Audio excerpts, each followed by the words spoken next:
Yeah, I'm looking to. So, All right, let we're me know live, when. Joe. Hey, buddy, how are you? Well, I spent my entire morning editing a show I was supposed to get out before this show today, but shit happens. It's just the way it is. I keep forgetting I'm back in the drive the kids to school mode in the morning, and my wife's like, "Well, I'll take Amanda," and I'm like, "I like my time with my kids," and you know, Zach had to wait to get his license. He already passed, but he had to wait to get the actual license until this week. It's like some set time after your birthday, blah, blah, blah. Yeah, it's Anyway, a year. It's a yeah, year after you get the learners, I think, after your birthday or something. Yeah. exactly. And so he gets his actual license this afternoon, but I'm not buying him a car yet. That's coming soon, but not right now. Monetizing the show would be a good way to do that. Anyway, So you're gonna show up with like a 6-pack of bud or something like that, and give them a little Oklahoma baptism. we used to have drive-through beer stores in Yeah, Texas. and go Yeah. do it, set the cruise at 85 and chug a lug. You remember to-go drinks from the bar those days? Yeah. I remember drive-through beer place in Nags Head, North Carolina, brew through. I also remember like to-go margaritas in Athens, Georgia, because they had open container law, so you could walk around drinking in the streets. So go figure, but it was always fun. And now it's like obviously much more serious, and we don't want to imply that anybody should be drinking and driving. Drugging and driving. What's the other one? As opposed to the days when we were encouraging people to drink and drive. Yes, sir. Would you like that in a to-go cup? I mean, just go look at those shows like Porky's and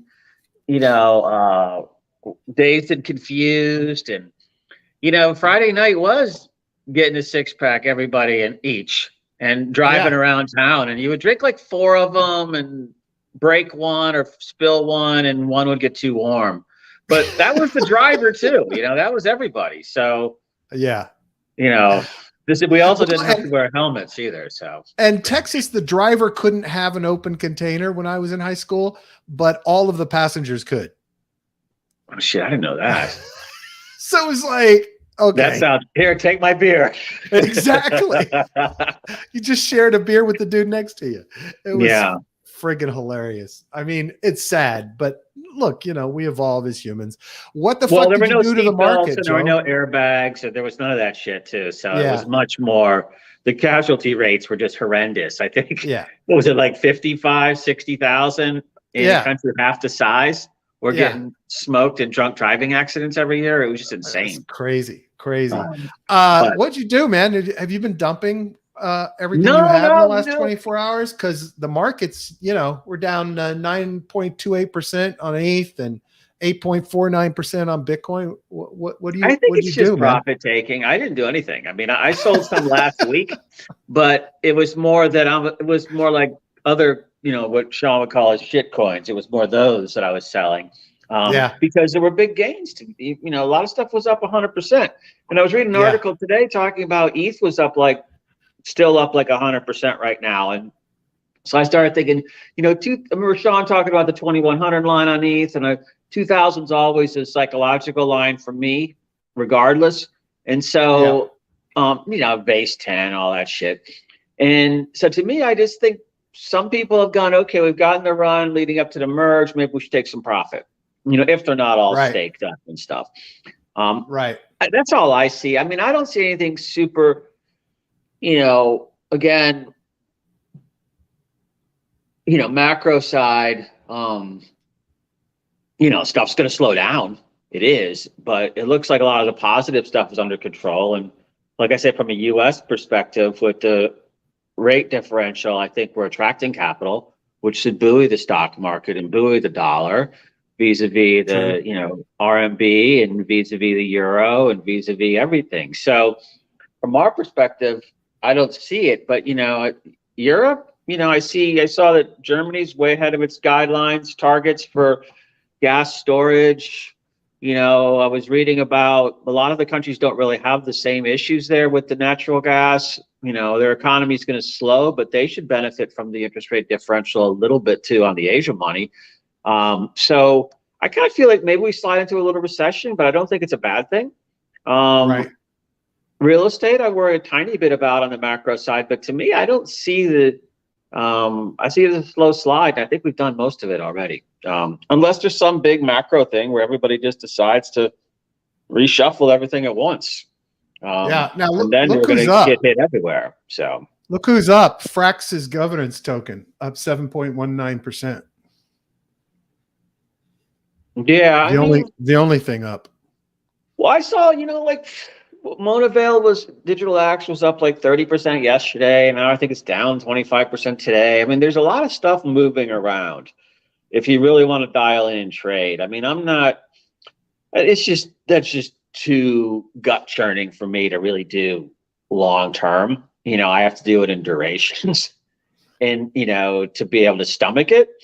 But nothing has changed in my long-term feel on a lot of this, where we are in 3, 5, 10 years, where we are in 2 years on, main ones that you've all heard me talk a lot about in the past, Phantom, obviously, and Polygon, and, all of those, Avalanche, a bunch of protocols. I mean, you name it.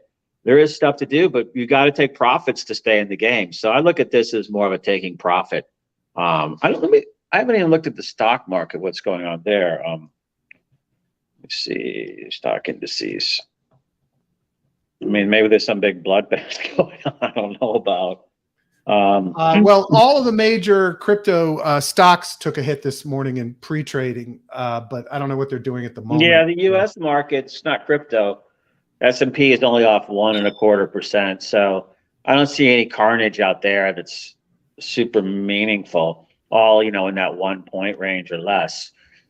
So I think it's just like a crypto related or more of a crypto focused selling. So I think people are just taking profit. I'm sure anybody commenting over here to see what's no. Eamon just said when moon. Yeah.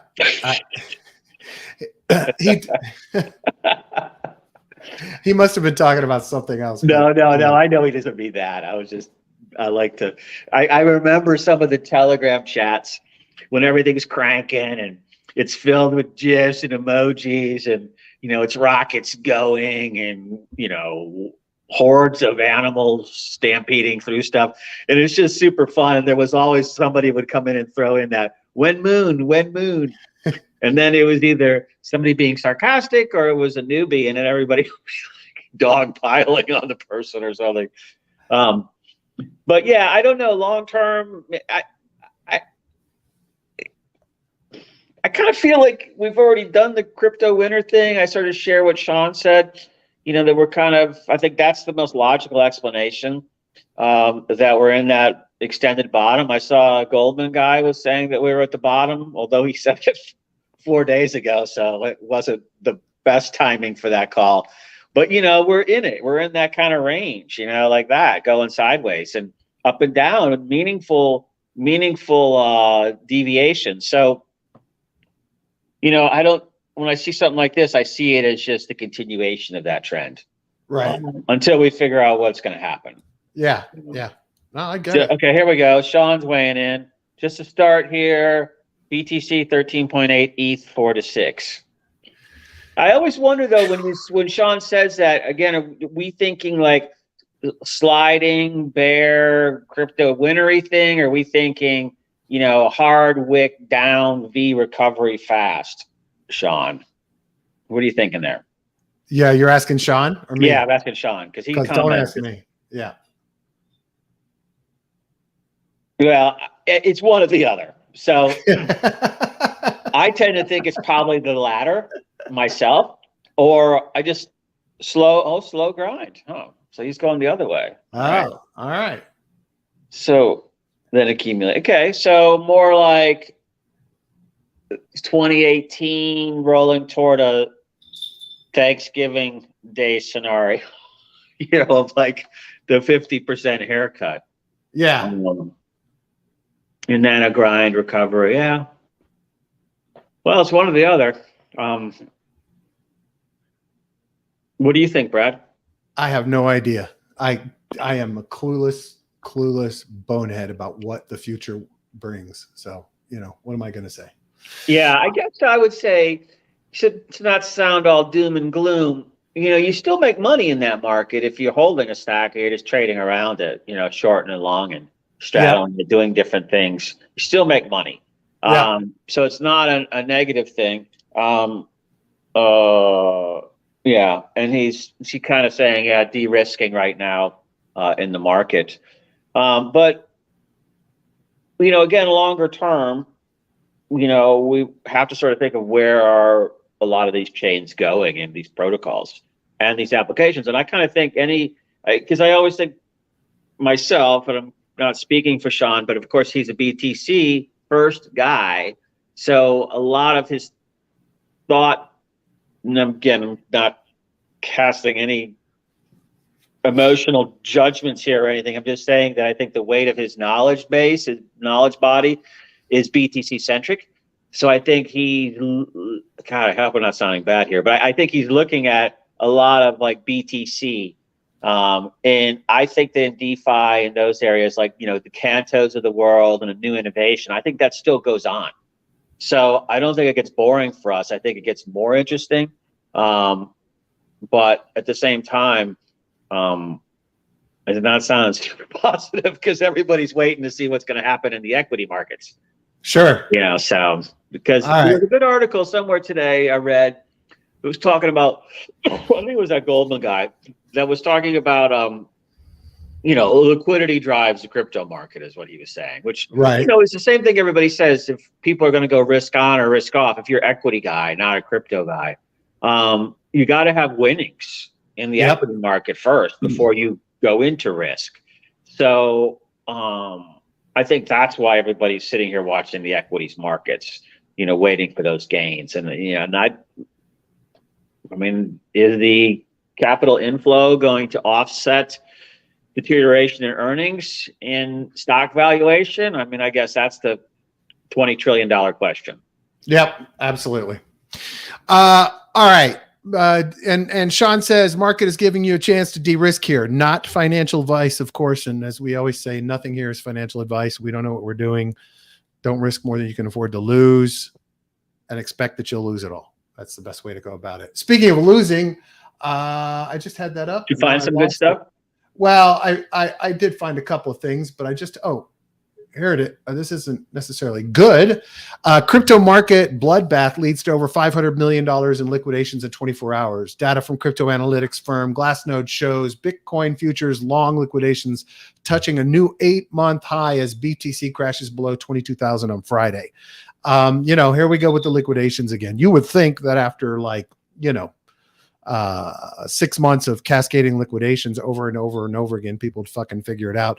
I also saw a piece that said that there's a shit ton of Bored Apes and crypto punks that have been borrowed against that are on the precipice of liquidation as well. So, that's the kind of thing. It's like, well, so I lose the NFT. I probably borrowed whatever I borrowed against it, 150 grand or whatever. And I lose the NFT, but those are probably going to drop even more and you can buy it back in later. So I would look at that as a thank you.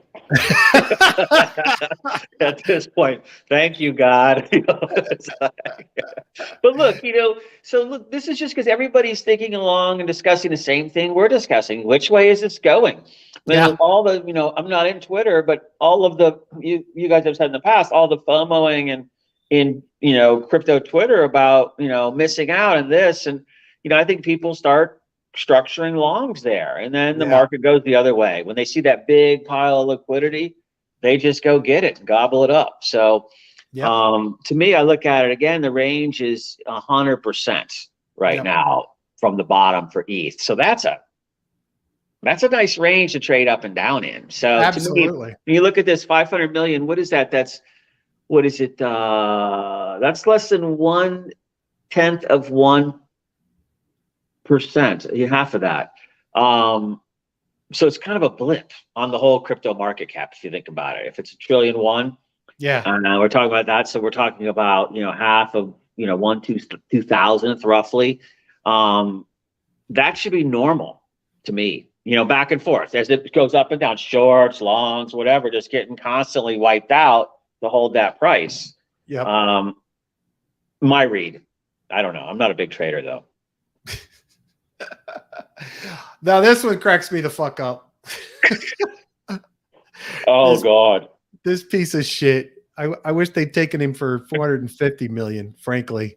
Because there's a lot of people who'd like to get their money back for the fucking insulin that he fucked them out of.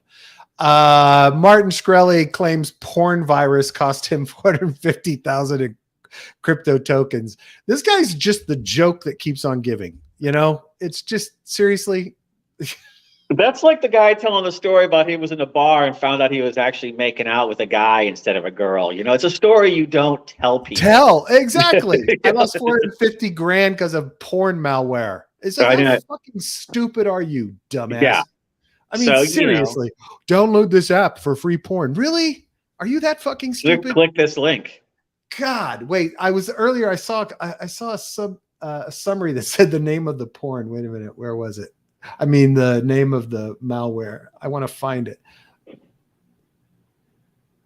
Oh, big tits round asses.exe.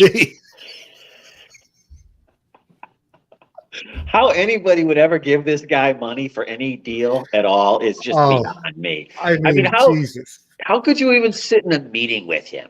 Yeah. I mean, did you ever watch that show? Without getting up and wringing his fucking neck. House of Lies with Don Cheadle on Showtime. Yeah, I love that show. Remember the guy who was kind of like the Elon Musk type? Remember the guy who was kind of like the Elon Musk type dude at the car company? That's a total psycho. Yeah. Okay, not to give any credit to Shkreli, but he reminds me of that person. You know, that crazy psycho. Yeah. You know, isn't this cool? And everybody's like, no, it's not. You know, no, it's just, dude. It's like you're out on your own on this one. Yeah. That's what he reminds me of. Yeah. And I agree with you. Why the media gives this guy any attention at all, other than the fact that because it's a good story. Because we're sitting here fucking talking about it. I mean, how do you not like? Yeah. Well, no, if I remember right, wasn't the first drug that he like raised like 800 times the price? Wasn't it an HIV drug?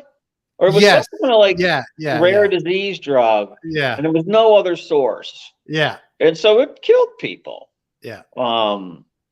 So, you know, I mean, that's the kind of shit that I kind of think you got to put on your old ethics cap occasionally. And just think through, okay, well, how much, if you're going to bleed them out, how much can these guys pay and stay alive? That should be the business model, you know, and jack your price to that. If you're going to be that kind of a guy, gal, whatever. Yeah. But, you know, not coming in killing off your clients. It's just stupid.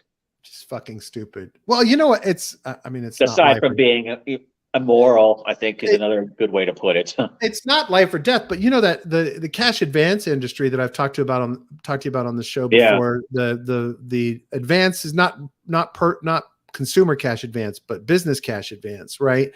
The whole nature of that industry is most of them take on businesses that are in trouble because that's the only ones that are willing to pay the fucking stupid rates that they offer.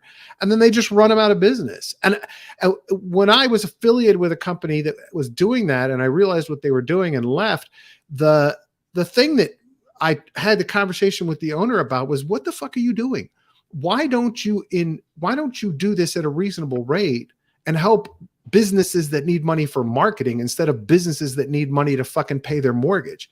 Like, it's like, why wouldn't you make this a way that you could provide services and help to these businesses while also giving them the cash they need? But these guys, there are just these people in the world that their entire mission in life is they don't give a fuck how many people they fuck over and screw, destroy, kill, bankrupt, right? As long as they get theirs.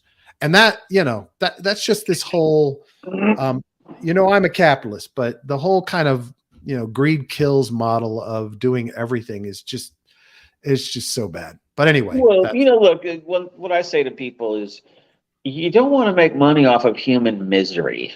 Okay. Right. Because you can call it whatever you want, but, you know, if you believe in anything at all related to karma or fate or destiny, you know, that shit's going to come back at you, basically. Yeah. If you believe that nothing matters at all, and it's game on for everything, then I'm going to say it's going to come back and get you. And I think Shkreli, it looks like it's come back and got you twice so far. Yeah, let's get him some more, please. So, just kind of think that through. These games, those types of games always have bad endings. Yeah. Make sure you have your exit where, the police aren't the ones escorting you out. Yeah. So, this may be part of it as well. Bitcoin miners running out of cash, forced to dump their holdings to stay afloat in the market crash. So there may be an impact there as well. I'm not sure the actual data or numbers on it, but here we go. 14,600 BTC. Well, that was June, 6,200 in July. Much of it for fire sale prices. And you and I have talked about this before, understanding how these businesses operate. I understand the independent people who are building their own mining and, it's a cash in, cash out kind of thing. And they've got to pay the bills for power and equipment and everything else. But the guys who went out and did an IPO and raised ungodly sums of money when everything was hot and bothered, to me, I have a hard time understanding how they haven't planned this business for a downturn, right? I mean, you've had plenty of forewarning, right? It's not like historically Bitcoin hasn't dumped before. So how have you not structured your business so that you can ride it out and hold your Bitcoin and keep your cash around to pay the bills that you raised, your 150 million or 50 million or whatever you raised? That shit I don't get, and getting to that point, look, unless you got in the game in like January, but can you scale up a significant operation in like 6 months? Exactly. Is that your French maid? No, it's probably my wife ordering some more shit from Amazon. Sorry. Yeah, that'd be great. Alexa, download. So evidently, it'd be really fucking nice if the U.S. government regulatory agencies could get their shit together as well as the Fed. Like, which direction are we going here? Because you got OFAC doing one thing, SEC doing another thing. You got the Fed. Yesterday, we talked about the fact that they're actually trying to help banks connect with crypto. And now, evidently, Senator Pat Toomey is saying that whistleblowers have informed him that the FDIC is pressuring banks to stop providing services to crypto companies. It's like, it's this never ending mixed bag, lack of clarity, muck at the federal level. And sorry, this is US centric, but it's just unfucking believable that, there's no pattern here. Now, supposedly, the Biden administration report on crypto regulations and crypto in general should be coming up. I want to say October is when that was due, but maybe it's next year, but I had in my head October. And that actually may be something that forces the agencies. The problem is it may force the agencies completely in the wrong direction from what we want. We don't know what that's going to look like. The wording on the original order was very positive, and about encouraging innovation, blah, blah, blah. I'm hopeful that that's going to be the message sent to all the regulators is, stop fucking around and let's get a way for people to build this industry so that we don't lose all this cash flow and employment opportunities and innovation opportunities. Yeah, this is just another agency, FDIC. Most of the listeners know it's what insures your bank accounts. So I don't find it terribly surprising that they would be saying to the banks, hey, we insure all of your deposits. Right. We don't want you dealing with crypto companies yet until the SEC says something or somebody says something. So I don't find that like illogical. Yeah, but here's the thing. They're only insuring for if the bank goes under. Now, a bank that had a disproportionate amount of crypto deposits and took a big hit, that would be one thing. But they're not paying out people who lose money in crypto because the value went down in their bank account. No, yeah, I'm talking about I'm not saying this is a real issue per se. I'm just saying that systemic risk and anything that could jeopardize, I agree, not near the levels that we're talking about. This is, I think, we've all had difficulty setting up consulting firms to where crypto money could go into business accounts. Yeah, it's a fucking nightmare. It's doable, but it's a friggin' nightmare. And it's because of this type of stuff. Yeah. But I think now you're going to see this kind of stuff go away because now the banks are, it's not like with was it Glass-Steagall where it was the investment banks and banks. It's all a big jumble pie basically. So I think that all of the more risky sides of the financial sector are embracing crypto like crazy. I mean, even like Fidelity, et cetera, the retirement side.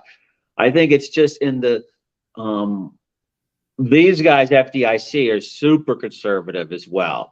They're insurance type people. So that's just their thing. Everything's sky's falling, all that shit. So I think they'll back off on this, but I don't find it surprising. I just find it reminds me of a conversation I had with like the British Council in New York and at a conference, and she was trying to get me to, went to meet some of the London people for some different crypto companies a few years back. And their pitch was, look, in the US, you got to visit 3 cities and talk to 12 different agencies to get anything done. In London, it's like a 20-minute chat with one person. Nice. And, so you sit down, you just shoot the shit with them and they see if you seem reliable or criminal or whatever. And then you're in. Nice. Where you don't have to go to FDIC, SEC, CFTC, Treasury, Congress, and a bazillion other things I just can't think of off the top of my head. Sean says in Europe, he hasn't been able to have a bank account here for 4 years. Now, I'm sure he's operating as talking about his personal account because of all his crypto dealings. But he also said smart miners have been hedging the market, the dumb die, which means cheap miners for him. Because you remember, he said he was building a mining operation. So I wanted to add, before we change topic, I was thinking of that too. And I'm curious. I guess, how do you compete mining BTC these days? I mean, is it scale? I mean, it's got to be energy cost. Well, it's energy cost, and it's the capability of the machine, number of rigs, yeah, and the types of rigs and what they're capable of. But so knowing the best ones to win the solving challenges, let's say, right. At a level that's profitable. Yeah, and at the end of the day, it's having enough cash, to not have to sell your Bitcoin until when it goes under, when you go underwater. Yeah, exactly. I mean, that's what it's all about. Is do you have enough burn to runway to go, another year or 2 years, depending on what your projections on the bear market are, to cover equipment and electric costs. And here's the thing: there's enough data telling you how often the algorithm changes, not the algorithm, but the rate changes, and you've got to upgrade equipment and the chips are outdated, et cetera, that you can make some fairly informed decisions about that. Right. So if you got enough cash to start, then. But is it at a level where you could say, okay, I want to invest $100,000, let's say $1 million in Bitcoin mining. I should expect my ROI on year 1 to be X. It's all energy costs and CapEx for toys. Okay. Yeah. So the rigs and the miners costs, and however you expense that. Yeah. Is it like immediate? Like in the US, I think you could expense all of that, depreciate it instantly year 1. Right. You'd be filing returns on that. So you'd basically have this massive shield of income for year 1. You'd have the rigs going. You're at the bottom of the market. Not say the bottom. You're closer to the bottom than you are to the top. How about that? Yeah. So you're in there. It's the right time to do it. Yeah. But I guess I'm wondering if you say I throw in $1 million, I'm gonna, spin up X machines, and we know we should be able to mine 5 Bitcoin in this year or whatever. I don't know, or 20, 50. Yeah, but are those kind of numbers out there? Yeah, of course, because the machine hash, the capability of each of the machines and the configurations of them tell you what you're going to get on average. I mean, there's all kinds of calculators online that'll tell you exactly what you're going to probably produce with that machine. And that's a variable, but it's a projectable thing, right? It's you take what that number is and you say, okay, let me up that 50% so I make sure I've got my ass covered, right? Whatever it is. And, there's not a lot of staffing costs. It's real estate, machines, and electrical, right? And knowing you have enough cash to go for that for, say, 2 years, right? Or you could take the Bitcoin and borrow against it and just don't over leverage it. I mean, there's any number of ways to, to Yeah, wait to out the smooth bull out the market. volatility. Exactly. Okay, hold on. BTC rate is kind of fixed. It's about the price going forward and hedge the production rate. So I guess there's a model where you're throttling back. I mean, not just on power costs, but maybe there's another metric out there that where you're like, say you had 100 rigs, they're not like going all out continuously. I guess when you're hedging production rate, you must be throttling that back to 50% running or 60% running or something like that. Yeah. Based upon some other factor. Yep. We should think about this, man. Well, I'm telling you, I got a buddy that's been running a very profitable Ethereum, Raven, et cetera, up on the northeast coast of Florida for a couple of years now. I haven't talked to him. I'm gonna give him a call this afternoon and see what he's doing with the ETH proof of stake with the merge when he's going to move to. But had a really big, he bought a warehouse, slapped in the machines, set up automation. So anyway, well, that's got to be and the power. Well, Florida heat, keeping that warehouse cool and everything. He gets some kind of discounted business rate and all kinds of shit. So anyway, we didn't talk to Rick about that too, because Rick had that mining rig in Utah, or that facility going to Utah, but he sold it a year or so ago, I think. Yeah. But he'd be a guy to like kind of talk about setting something up where, as Sean said, if all the prices of rigs are so low right now, or the hardware side of this, it might be the right time to do something. Let's just give Sean our money and just give Sean our money. We'll start a DAO and invest in. We'll invest at the pub. We'll set up an Ethereum-based DAO to invest in Sean's mining operation. We're going to mine Guinness. He'll love that. Some mining some Guinness. Do you take Ethereum as from investors, Sean? Sean does trade Ethereum occasionally, by the way. He bought a new Jeep on a trade week or so ago. So he does trade it. He is not adverse to making money on it. Probably all shorts, but Yeah. Fucking Elon. This is how we're never going to stop running out of people getting scammed ever and being absolute idiots.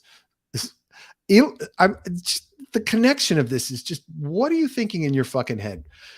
Elon Musk jokes about buying Manchester United soccer team, and a fake Manchester United token goes up 3,000%.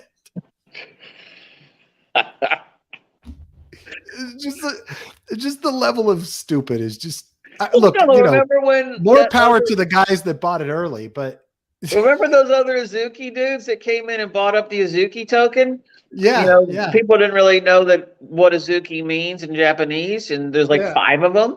Yeah. People just come in and buy the wrong shit all the time. Exactly. And it's MUFC mother. MUFC mother. Drops tab doesn't have it, but it cracks me up. It's just just the headline. It's a brilliant headline though. It's funny. Let me see. Got it. Thanks for the help. Corn market cap. Let's see. Oh, nobody. Oh, there it is. It's a BNB token. So Elon Musk's, there's the spikes. I guess that was, yeah. Oh, and this thing launched. This token launched the other day. So somebody's a fucking genius. Dump it, create the token as soon as Elon says it, put it out there, put it on Uniswap, provide some liquidity, make 3,000% in 8 hours, drain the pools, move on and walk. Yeah. But I got burned on one of those like 2 years ago where it was I can't remember what it was called. I don't remember what to play, but I think it was Oxygen or something. And I went in because something was gonna happen or whatever. And so I went in and bought, and I just was the one time I rushed, I didn't pay attention, and I bought the wrong one because there was like $1 million in the liquidity pool. So I thought, oh, this must be the right one. Yeah. And it was just that someone setting up a scam. to parlay on that, knowing that people are going to come, aping through there and not looking at everything. Yeah. And boom. So I took the time to read this for everybody yesterday. If you're an iOS user, none, like this is a guy who's specialist in security, computer securities, etc. Studied VPNs on iOS, and none of them actually prevent leaks of data. Not a single one. So when you're trying to do your crypto privately on your iPhone or iPad, or looking in that exotic variant of porn that you like, on your phone, just know that your provider can see that data. So be aware that the VPNs on iOS, there's a fundamental issue within the way the data is tunneled and not tunneled within the operating system that leaks. So I do know that Apple has record of the testing. It's more than just this guy. One of the VPN providers also tested it and confirmed the problem. But we haven't heard word yet when Apple's going to fix the problem. So just know that if you use a VPN on iOS or iPad OS, which is now what it's called on iPad, just know that your VPN is not protecting your data 100%. Well, and where this is really important, the reason you want to use VPNs is it's not Apple that I'd be worried about. It's right. AT&T or whatever tower you're hooking through, and them seeing, or the Wi-Fi node, them it's seeing not Apple all the seeing stuff. your data. It's not Apple seeing your data. It's your provider seeing your data. So and there's all these people right now looking at their phone going, fuck. Yeah. I mean, my provider is checking my porn list. Yeah. Oh, okay. He's normal stuff here. All right, nothing too crazy. Those texts at the phone companies accumulate these lists and patterns and profile people's numbers going, oh, this dude's got the kink going on. The other thing that's interesting though is look, the other VPN issue you have to remember is that, when you tunnel to that server, they see all your traffic. The VPN does. Now, well, that's only if they keep the logs. Well, that's what I'm going to say next. Yeah. So this is the next issue, is whether or not they're keeping logs, into what jurisdiction the servers are in, and what the log rules are there. So, because I'm not so, I don't really, I don't want the Starbucks Wi-Fi to know my bank password, let's say, but I don't even know if they can really pick that up, because all that stuff is so random these days. We're not as susceptible to phishing because we don't pick our daughter's birthday as our PIN, and shit like that. It's some crazy ass number that somebody suggested. You go, yeah, whatever, and it's stored. So we're not susceptible to that, but it's just what you're reading, what you're looking at. I mean, that's, what do you read in the paper every day, or where do you go? What's your behavior? That should be kept private. And, I think, don't be all about giving that away to everyone. And then obviously the crypto stuff, I like to use a double hop on those. And, I roll through a couple of the more, just Google the best internet privacy locations. It'll give you 3 or 4 countries, and just double hop through 2 of those countries.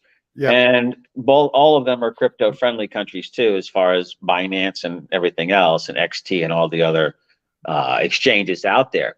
But do it on your computer, not your iPhone. Yes, not your. Well, I don't do Apple anyhow. You guys know that about me. Well, yeah, it's a security risk. Real phones. I know you guys are cool fanboys and all with your security. Do you have to change the oil on your phone every 3 months, or?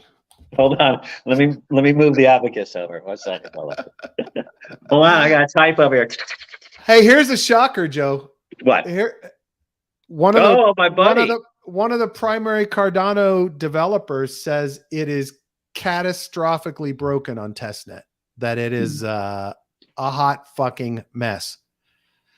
So all you Cardano fanboys may want to take a deeper dive on this, but the reason of what's going on the testnet that's important is right now it takes a week to do to have a transaction complete on Cardano. I'm exaggerating. It's not true, but it is like painfully badly slow and performance is shit. Evidently the version that's supposed to solve that is broken. So Charles Hoskinson says he's tired of taking the blame over ADA's delayed upgrades. It's like, what the fuck did you think, dude? Your entire model in life is your ego is Cardano. Your popularity, your wealth, you picked it. You made this fucking bed, lay in it, dude, because it's your fucking mess. Lay in your shit. Does he look like anybody that anyone would remotely want to hang out with? Oh my God, he's such a fucking piece of shit. I mean, one of the things with work, when dealing with, these high flying CEO types is that, there's ones that are fun to hang out with. Yeah. When you're younger in your 20s and, raging around the world with these guys, it's fun. But there's others that are total fucking nightmares. And that's what this guy looks like to me. That you couldn't pay me enough money to have to hang out with that guy all day. You just couldn't. No. I mean, it's just, it would take about 3 days and I would choke him out. Oh, 3 minutes. But I could see him. Just go watch his YouTube channel. See how long you can take. That's your test. That's your test right there. Because he's obnoxious, annoying human being. Isn't all the traffic on Cardano is just his NFT selfies, right? Yeah, probably. Now there's a lot of dedicated people, and that's what. Now I know. That's what I can't. That's what makes it really difficult for me to understand is the number of human beings that have this desire and need to worship and follow assholes. That to me is such a unique component of human psychology. Yeah. This need to follow complete dicks. People who are obnoxious, who are egotistical, who sound like assholes, who teach people to be dicks to other people. To me, it's fascinating. It's just unbelievable the number of people willing to follow people like this. I don't get it. I'll never understand it. But I think a lot of people, lazy is not the right word. Well, they want to outsource. They want to be told what to do. They want to outsource the existential dilemma of life. The why are we here and what the frig's the purpose? Yeah, that's the hardest thing to figure out of anybody's life. And it's not easy to think about. It's like, and then maybe look at some pictures from the Webb telescope and all these galaxies, and then juxtapose those two things together, and it's like, what the it's just easier to be told want what to just not think about that stuff. And here's our supreme leader who's going to guide me to the promised land. I mean, it's been going on forever. Yeah. But at the end of the day, these are all as I said, false prophets. In the sense, if it comes time to bail, they're the first one off the ship. Please. He's already like, he's saying, look, he has a valid point. The community votes, but excuse me, Chuck, how much of that, what percentage of the vote are your tokens, Chumley? Don't tell me that the community's voting and controlling it, because you're guaranteed. Did you call him Chumley? Did you Chumley? Chumley. I love From Pawn Stars or whatever.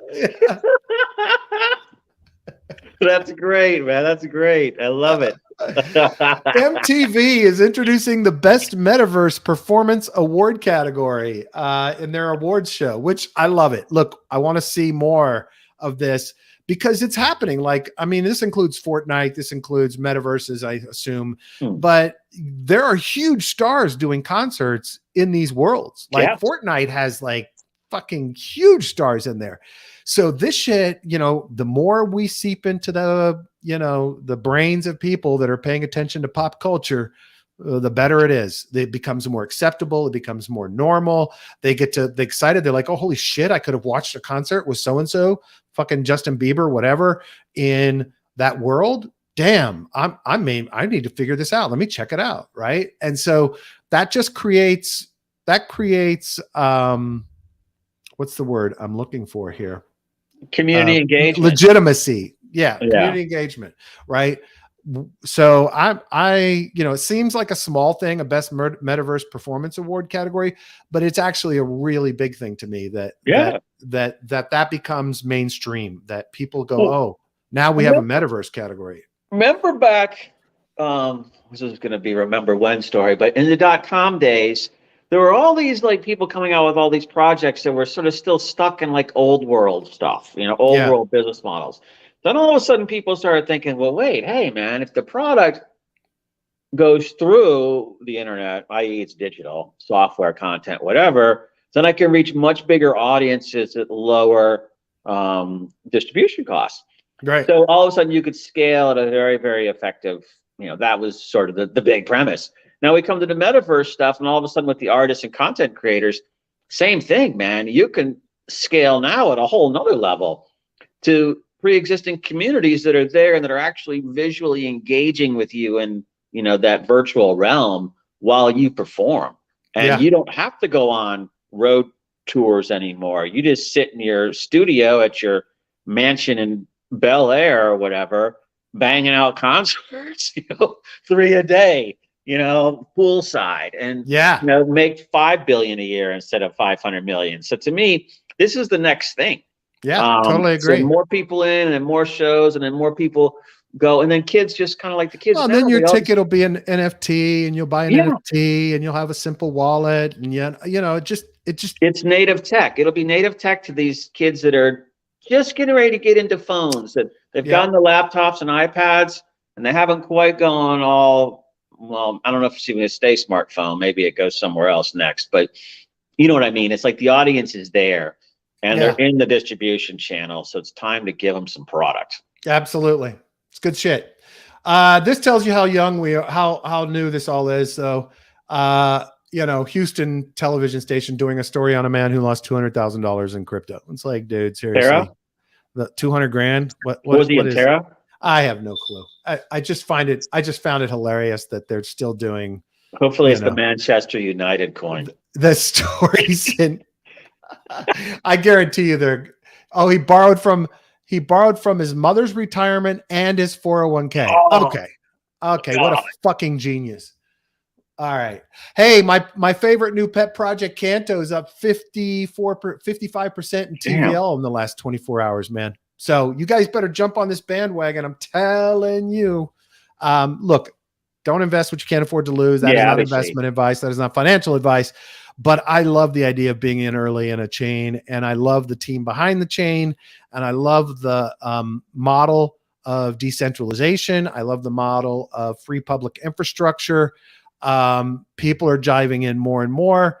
They need some mechanisms for spreading the word more, but it's only $3 million in there right now. But I got to tell you, look, I've earned, in the last 24 hours, I earned, I don't know, 50, 60 bucks from the staking, from the free tokens they gave me for playing with testnet.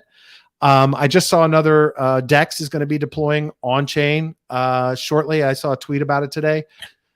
Shit's picking up. One of the founders behind it, is behind Slingshot and several other very successful projects. So Slingshot's great. Yeah. I would just say, this is good. Now they have one big problem. They are not getting, they're not making it easy.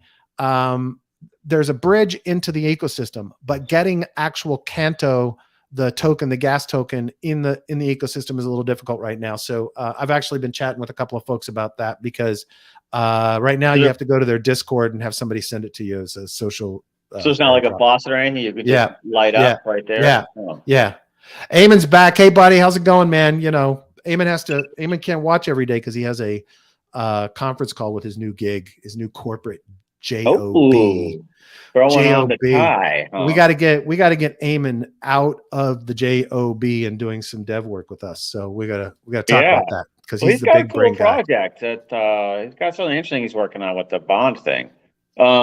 Shizzy too. He's asking me if he's looking at the assets. So Shizzy, I started the video. I have not finished it because I'm trying to get this episode out that I'm late on as of 2 hours ago. So I promise I will, but I did start the video. But I will say the video seemed oriented to setting up a wallet. I didn't know if it was setting up for validating as well, but I didn't get far enough into it to find out. But I definitely appreciate you sending that over, and I will get to that because I do want to get, like, I figure I put a few $100 in every new chain, $1,000 here in every new chain. You got to figure one of them is going to have a run, right? So let's see what happens. But anyway, I encourage everyone to check out Canto. I'm I'm having a lot of fun, kind of just checking out the ecosystem, see what happens, and all that good shit. So encourage everybody. Yeah, so you're not just looking. You're looking next cycle on this. You're looking the cycle after that. Sure. So when I see people talking about, de-risking on the ETH merge, and they're talking about invest in other chains, the ETH killers. And the first thing they say is Solana. And I'm like, really? They don't say anything about, Phantom never gets mentioned, but who gets mentioned a lot in there is Near. So, they're obviously leaking some good trade press into these discussions to where they're kind of the one with all the money backing them. I think the valuation is a little high right now myself for where they are. But what I'm getting at is you want to find the Nears for the next cycle. And Panto is something like that, potentially. Yep. Exactly. And Aptos, et cetera, all of Eamon those. says Constellation seems interesting. I have not looked at it. Will you DM me a link, buddy? I'd love to check it out. I haven't heard anything about it. And Shizzy says, yeah, it's just the wallet and it shows you the dApps. Okay, so the videos, that's what it's about. I'll check it out. If you got any other info on validating and staking, please ship it my way as well, buddy. Appreciate it. Let me see, Joe, I got anything else exciting? I really need to get back to work. This is, I track, I use a bot that tracks when influencers and investors start tracking projects. And this is interesting because, let me see if this is it. Avalanche lost 16% with a sharp drop in TVL and dApp use. But interestingly enough, C. Dixon from Andreessen Horowitz, A16Z, I like to see what people are being followed by these big influencers and investors. And so he just dove into Avalanche. Maybe he sees an opportunity with that 16% drop. I don't know. But Avalanche is a strong ecosystem. I'm actually pretty shocked that they've had a big dump in TVL and usage. A16Z's in Near, right? A16 is big on Near, but A16Z is like everywhere. Has some pretty fundamental chain investments across the board. So, I keep wondering if any of these chains ever start just combining. We talk about a big multi-chain world, but technically it's probably difficult, but you could at least merge communities or somehow, in ways where somebody's going to figure it out. I mean, I know it's difficult. Somebody will figure it out. Or somebody will just come in and take over each of these chains and merge the users all into one and give them their value back. I mean, look at all these chains. And you got chains here, 141 million, 44 million, and a lot that you haven't heard of, right? And nobody has heard of before. I got some interesting news coming about this one, Fusion, coming soon. Elrond? Episode next week. No, Fusion. Oh, Fusion. Sorry. Episode next week. One of the shows I was teasing out yesterday is leaking a little alpha for us. All right. Built on this bad boy, Fusion, and it is quite impressive. But I had never friggin' heard of it until I interviewed this guy about this DEX platform. Your pending merger with Pornhub, right? That's it. It's going to become the porn chain. No, it's not. That's not it. I'm just talking trash, guys. That's not it at all. I'm out, Joe. Let's go, wrap it up. Let's have a weekend, buddy. I think I got rain margaritas. It's dark outside. No, it's dark. Oh, look at you. Yeah, like a storm's rolling in. Yeah. Hey, man, I wanted to ask you real quick before we go. How's that peacock herd doing? Dude, they're overtaking the neighborhood. The baby peacocks are still all hanging in there. They seem to be okay. Now we did have a gator in the neighborhood 2 days ago, and so because we're right next to the bay and we're right next to one of the canals. Where they all hang out. Mm-hmm. That's interesting. So there may be a few less peacocks today. I don't know. Interesting. Well, you're short. If you're missing a kid, doesn't make it back for curfew. Don't leave the dog out on the leash. Obviously, don't. Yeah. Well, it's interesting because culturally in Miami, there is a segment of the culture in Miami that does not leash their dogs when they take them for a walk, or doesn't even keep them in their backyard under a fence. And so you think those are the ones most likely to get picked off. When they're getting a little drink of water. Little Fifi is a nice little snack, pre-dinner appetizer. Of even up as far north as Hilton Head, people will come down or Sea Island. They leave that dog on the leash in the backyard, and they come out the next day, and there's the poles out of the collar and ground. leash is there, And- and there's a bunch of juice all over the place, and there's nothing else left.